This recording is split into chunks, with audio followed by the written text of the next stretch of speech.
Hello, আমি কন্যাশ্রী আচার্য। Contact number 84205 নিচে দেওয়া হচ্ছে।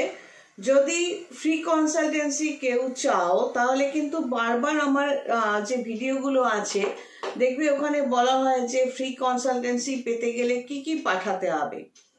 তো সেগুলো পাঠিয়ে তোমার কোয়েশ্চেনটা যদি জিজ্ঞেস করো এবং এগুলো যদি লজিক্যালি হয়, মানে যেরকম মনে করো তোমার date of birth, place of birth, time of birth পাঠালে তোমার ভিডিওগুলোতে বলা আছে কি কি পাঠাতে হবে, এবং এগুলো পাঠানোর পর তুমি তোমার সম্পর্কে জিজ্ঞেস করলে যে আমার এই প্রবলেমটা থেকে আমি বেরোতে পারবো কি পারবো না। আমি তোমায় কল করতে বললাম, তুমি কল করে নিলে। এবার কেন বলছি লজিক্যালি হয়, মানে তুমি শুধু হাই পাঠিয়ে বসে রইলে, বা তুমি জিজ্ঞেস করছো আচ্ছা আমার এই প্রবলেম আছে, এটা কি সলভ হবে? তা আমি কি দেখে বলবো? আমি তো ভগবান নই, আমি তো জ্যোতিষী। জ্যোতিষীর যে ডেটাবেসটা লাগে সেটা পাঠিয়ে তারপর তুমি কোয়েশ্চেনটা করো। ডেটাবেসের মধ্যে তোমার যেগুলো লাগবে ফ্রি কনসালটেন্সি পেতে গেলে কি কি পাঠাতে হবে সেগুলো বলা হয়, এবং তোমার যে প্রবলেমটা কবে থেকে ফেস করছো সেটা তোমায় জানাতে হবে। দেখো, ওইসব ভরে টরে আমাকে আজ পর্যন্ত কোনো ভগবান ভরে পড়েননি, পড়বেনও না। এটা আমি মনে করি আমাকে অন্তত উনি সিলেক্ট করবেন না।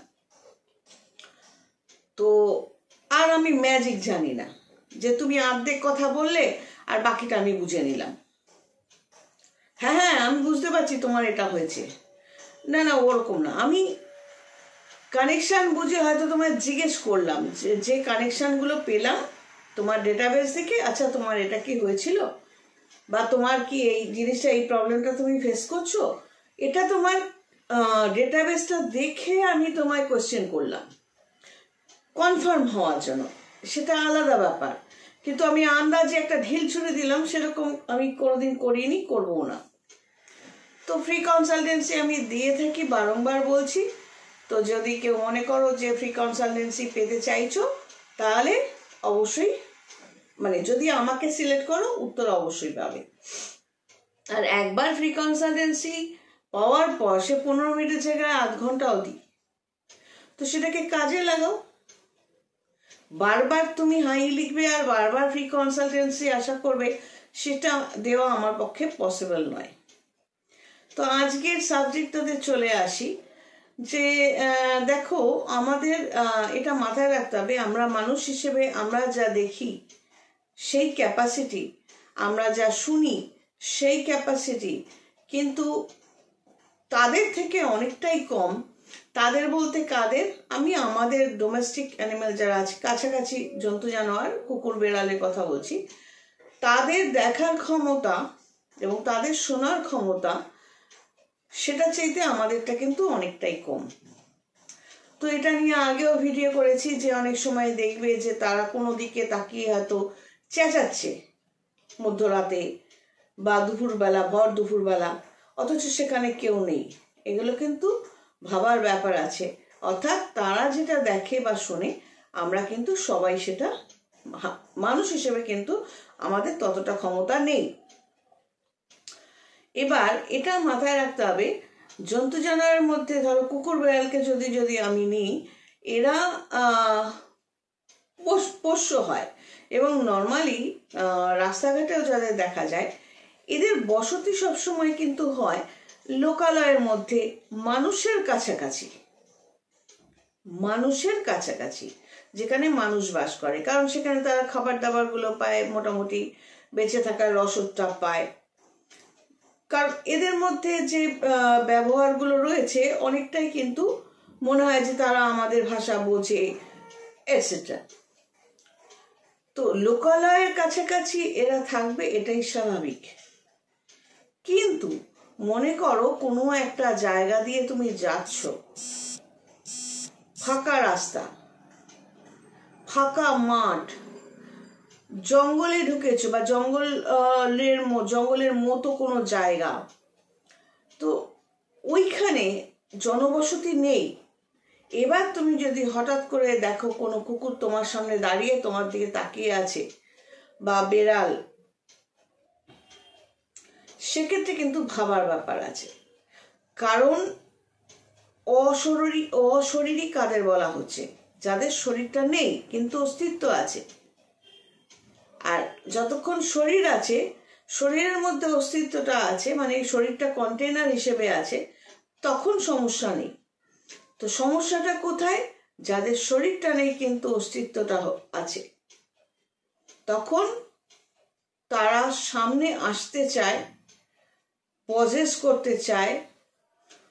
দেখবে হঠাৎ একটা সুস্থ মানুষ উৎপটাং হারকাত করছে, মানে অদ্ভুত ব্যবহার করছে, সেটা ভরে পড়ার মতো ব্যবহারও করতে পারে, সাপের মতো ব্যবহার করছে, সে এরকম ভাবে ল্যাকপ্যাক করে যাচ্ছে, বা প্রচুর খাচ্ছে, বা প্রচুর কাম ভাব তার মধ্যে এসে গেছে, মানে কোনো কন্ট্রোল নেই এবং তার সেন্স নেই সে কি করছে।